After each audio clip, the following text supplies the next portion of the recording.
Just dumped some fuel down the plug holes and she fired right up. Hopefully the timing is correct. Let's see if it fires up.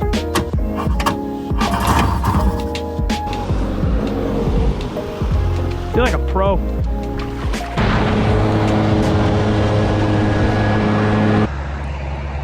So, if you haven't seen the first 2 episodes of the 4 free jet skis we picked up, go ahead and check those 2 out. We got one of the Yamahas up and running. It's an old Wave Runner 650. But today, we're working on getting this Seadoo GTX. It's a 1994 up and running. And I think we're going to take the fuse box or the guts out of this one, and I'll show you why. So I went ahead and pulled one of these spark plugs out. I think that's what used to be piston. So old girl is toast. The whole timing cover, rotary valve is completely off. There's lots of signs of rust and crap, so I think the signs of this engine running are very slim in its current condition. So I'm gonna go ahead and insert a clip of this thing. When I picked it up, I went ahead and popped that plastic cover off. That covers up the flywheel right here. This little flywheel is now spinning over happily. It was completely locked up, so we filled this with Marvel Mystery Oil, and I actually took a pipe wrench and kind of persuaded it a little bit. And she turns over now and let it sit a little bit more and worked it back and forth and finally hooked it to power, and got nothing at first. And then I pulled the fuse box up and hooked the jump box to a ground, and then hooked the other side of the jump box to the solenoid, and the old girl fired off. I say fired off, it just cranked over happily and smoothly. So we're going to see what we got inside this fuse box and see if maybe this fuse box has it still appears to be sealed. It might be a better move to just completely pull that fuse box, since this is also a 94, out and just replace all these components. So I'm gonna find out what that entails and we'll see what happens. Let's do it. No way. All right, so I just hooked it to the negative cable and I was like, I'm just gonna jump past this and hook it up to the solenoid and see what happens. Come on, no way. Yeah, baby. It sounds awesome. Unbelievable. All right, we're sitting on the donor jet ski. I went ahead and pulled the battery cable off and the 2 spark plug wires and pulled the fuse box out. It looks to be pretty promising. There's definitely some signs of water and crap getting in here, so I don't know what's going on here. A little bit of redneck engineering in there too. Yeah, I'm tempted to hook the jump pack to this thing. I don't know what all's going on there, and just see if this thing does anything before we pull the whole fuse box out. I think we're gonna do that just for shits and gigs. All right, here we go. Let's zoom you guys out. Let's see what happens. No way. All right. I think we have what we need. All right, we got black and white and black and white. This one goes to the bottom of the starter solenoid, and this black and white must go to another black and white that I can't seem to find. All right, this portion of the video is going to be for someone who's working on one of these. So obviously this is a 94 GTX. This is the good jet ski. What I'm doing is removing the fuse box. So it's missing some components. I know that this has power past the starter solenoid. So I know that there's something in the fuse box that's causing this to not run, or to not kick the starter over when I hit the start button. The blown up jet ski does, however, turn over when I hit the start button. So we hooked the jump box obviously up to the power wire as if it was a battery, hit the starter button, and we know that power is flowing from the battery to the starter through the fuse box. So we know that that fuse box is good. It's hard to tell if it has spark because the cylinders are still full of water from this thing sitting so long, and I would imagine the stator's shot too, and there's probably water in the bottom end. So I'm not extremely concerned that it's not producing spark when I put a spark tester on it.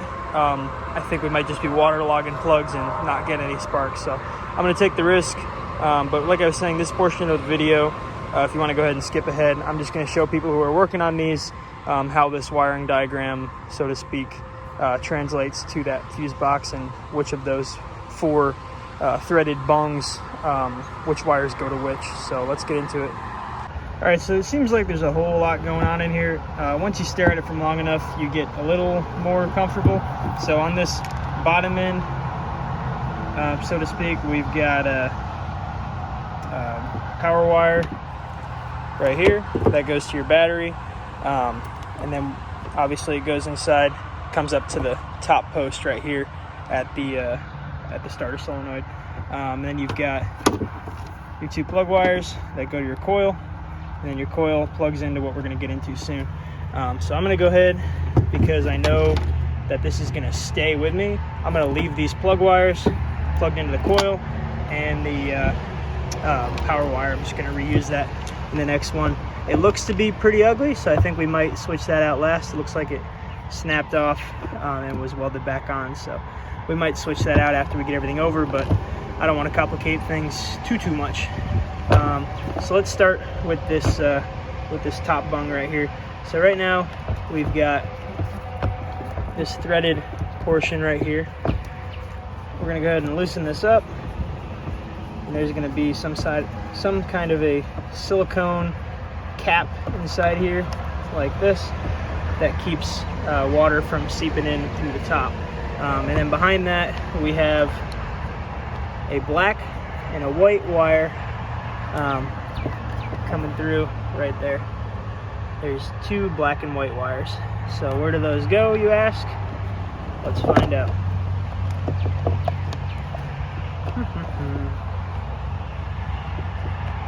This black and white wire goes, let's see,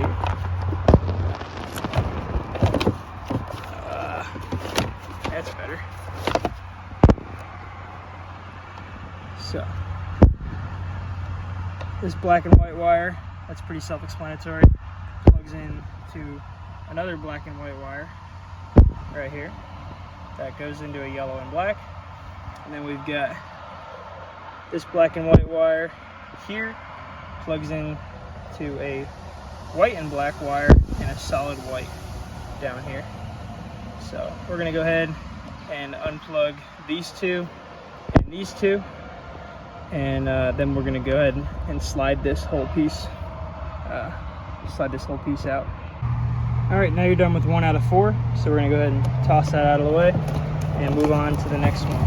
So right here we've got a couple. This one's a little more complicated. It's the most complicated. Looks like one of these has actually been cut, so that's kind of interesting. So we've got, let's see, if we loosen this cap up,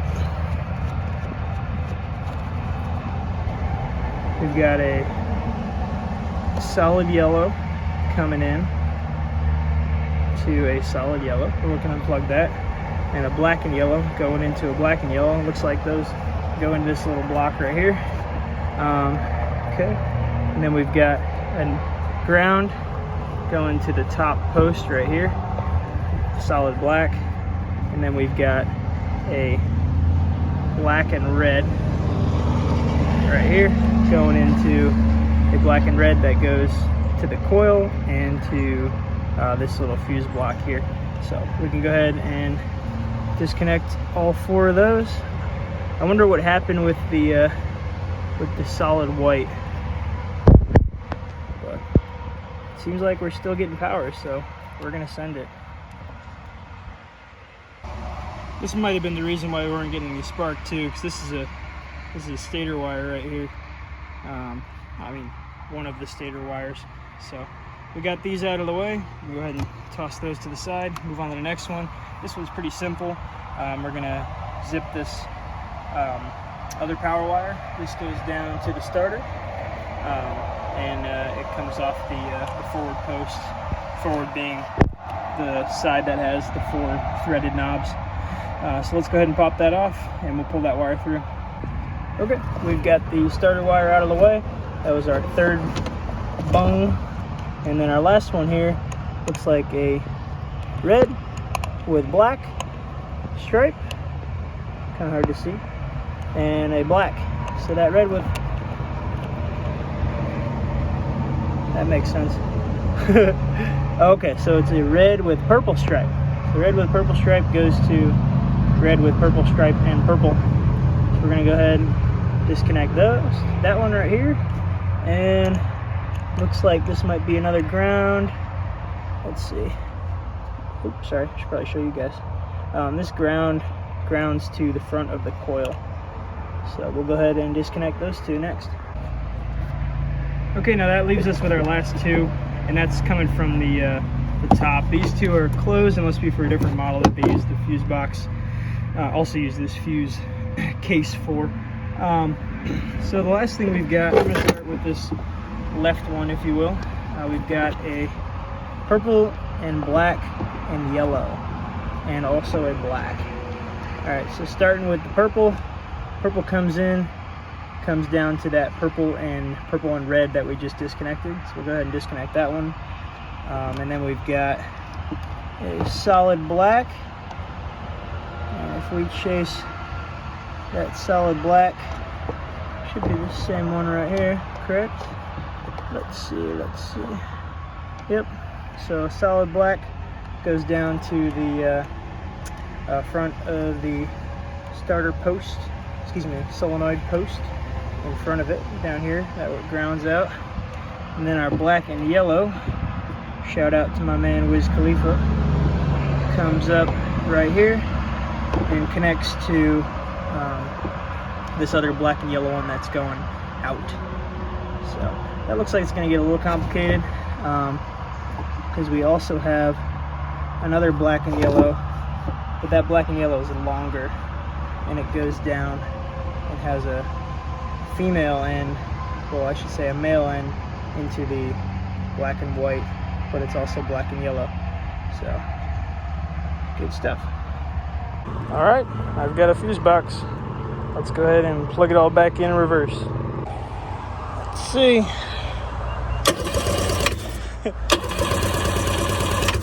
Hell yeah. That's so cool. I don't know what's going on here. This is a little janky. They rewired something in here, and I'm gonna leave it how it is. They've got the black and white together, and then it jumps to this black and white connected to black and white, but then the white and black goes into the machine. So it won't run unless this sucker's plugged into here. So we're gonna probably wire these puppies together and put a connector on and pop this in. But I'm gonna see if this thing's got spark now. Well, just dumped some fuel down the plug holes, and she fired right up. We got a couple lawnmowers that we fixed up too. Don't mind those. Give me a high five. Nice. Oak says, I have a stick.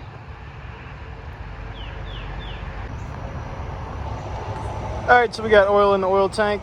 We're not positive if the oil pump is working or not, so I went ahead and drained out all the old gas out of the fuel tank and filled the tank with 32:1 Super M premix and a little extra.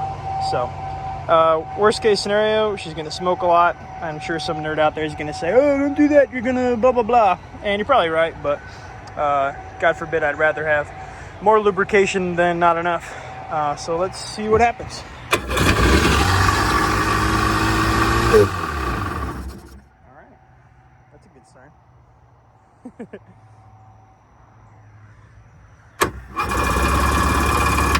Yeah, I think we got a carburetor cleaning in store. All right, so the fuel is on. I'm gonna go ahead and pop this fuel line fuel line off, and there's no fuel coming out at all. So I think it's time for some new fuel lines. These gray fuel lines, as you can see down in there, it's even sludgy. I'm gonna shine a flashlight in there, you guys can see it pretty clearly. All right, carbs are off. Hopefully it's still timed correctly, and let's clean these carbs. All right, went ahead and disconnected the oil pump and the whole rotary cover. So there's some damage to these little lines here, so we're gonna replace those.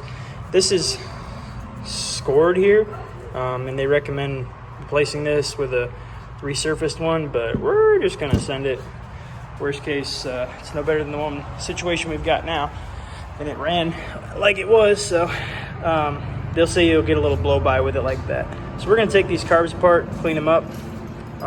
This little bar connects, hi Oak, thank you for walking right by, connects these carbs together.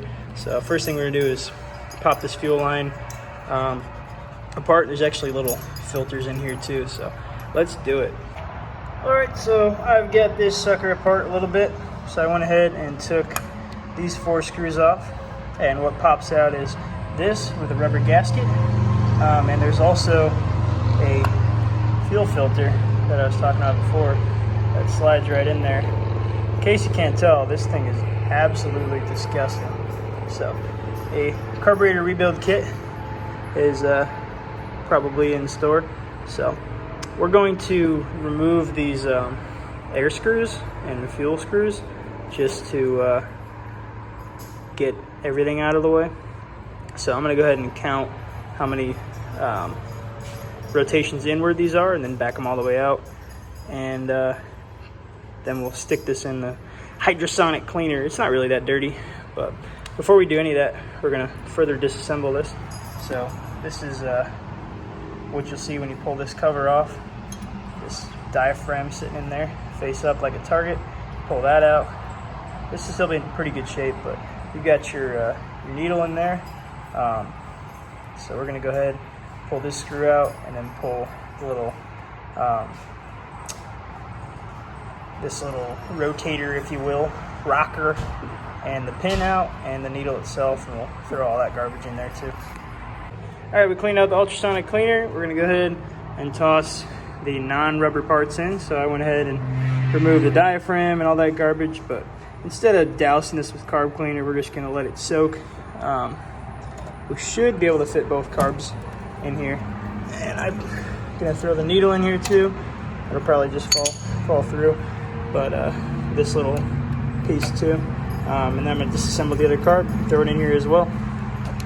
And then we'll have some clean carburetors. I'll show you what fluid I'm using. All right, we're taking apart the other carb. This is the one that has the throttle assembly on it. And it's a little different. So that gasket goes on top, seats right in here, and there's also a little plastic cover. But you can see just how disgusting it was underneath. That's all old gas and crap. Pretty gross. Look at that. Yuck. So looks like there's some other goodies in here. Let's see if we can pull out. All right, this one was 2 1/4 turns. All right, same thing. This was a 3/4 of a turn. Look at how gross this thing is. Oh my God. Oh, come on. Oh, wow. Thank you for carrying that stuff.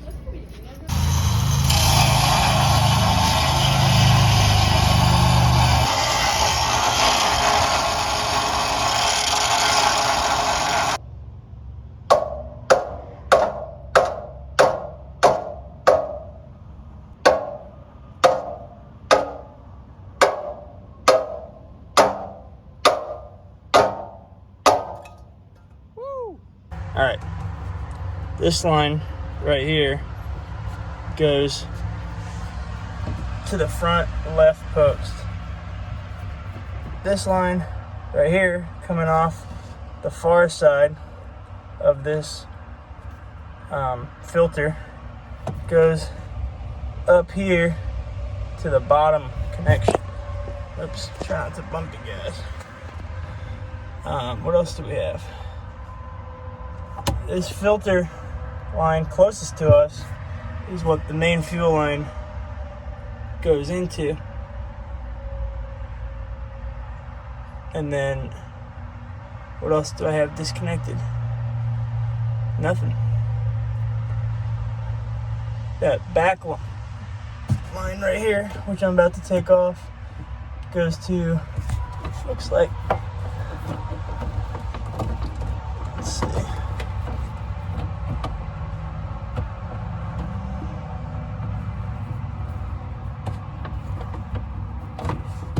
Of course, there's 3. We'll find out in a second. Here we are, June 25th. Got the bottom end primed, oil in, new fuel lines, carbs attached. Hopefully the timing is correct.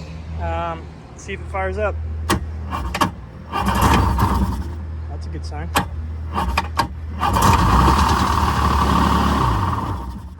Very cool.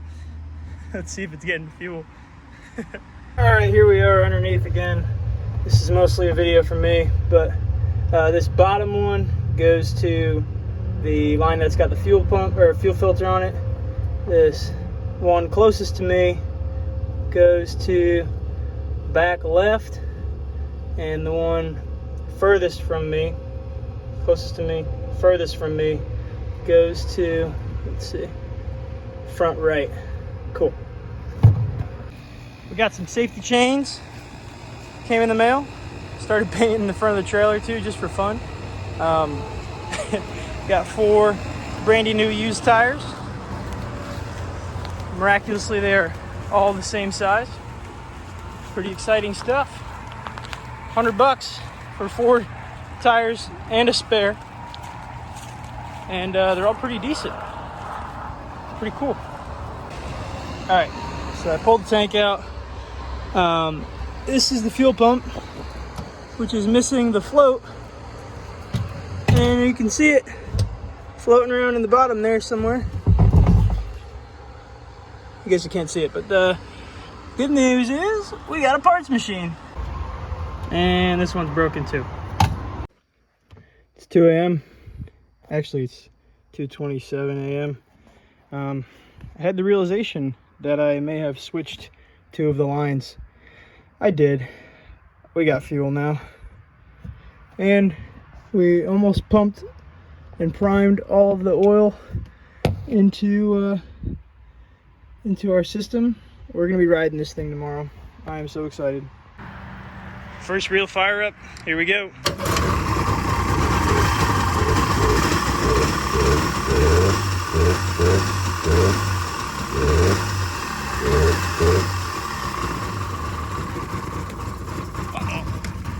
That's not good.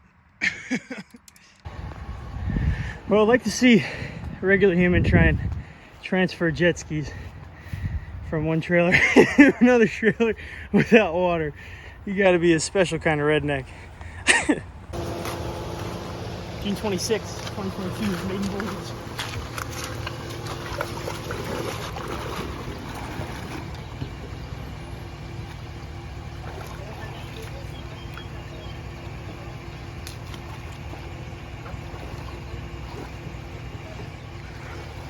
It's quite the long trailer.